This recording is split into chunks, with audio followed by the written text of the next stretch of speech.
Outside Parliament today, a disturbing depiction of the human cost of knife crime. Each bundle of clothes represents a life lost to a blade on Britain's streets.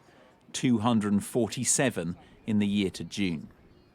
It's part of a campaign to end knife crime led by Hollywood star Idris Elba, who says the challenge is to tackle the misconceptions. The misconceptions are really broad, from the fact that, that it's some underground belly, you get these knives. No, if you're old enough, you can buy one from your phone and it can get delivered to you by the postal service, okay? It's not an underground scenario.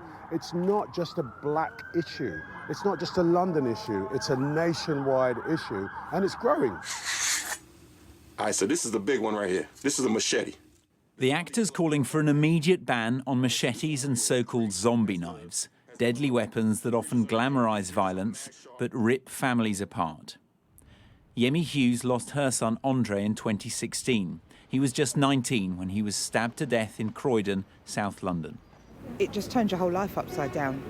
For me, I dropped my son off. He was smiling, happy, healthy. And within 20 minutes, I was getting a phone call to say that he was dying. It takes a real lot of energy to kind of get your life back on some kind of track, which it never will be the same. The government first tried to ban zombie knives in 2016, but loopholes in the legislation have allowed sales to continue. And all the time, young lives continue to be lost.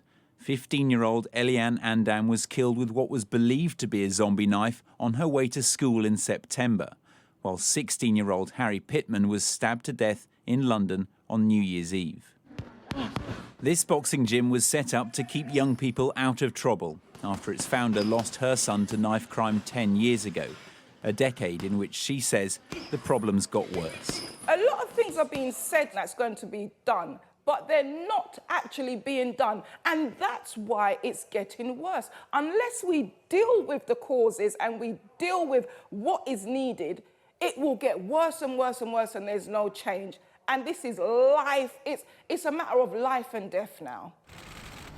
The government admits more needs to be done to tackle the root causes of knife crime, while campaigners hope they now have a voice that cannot be ignored. Ivor Bennett, Sky News.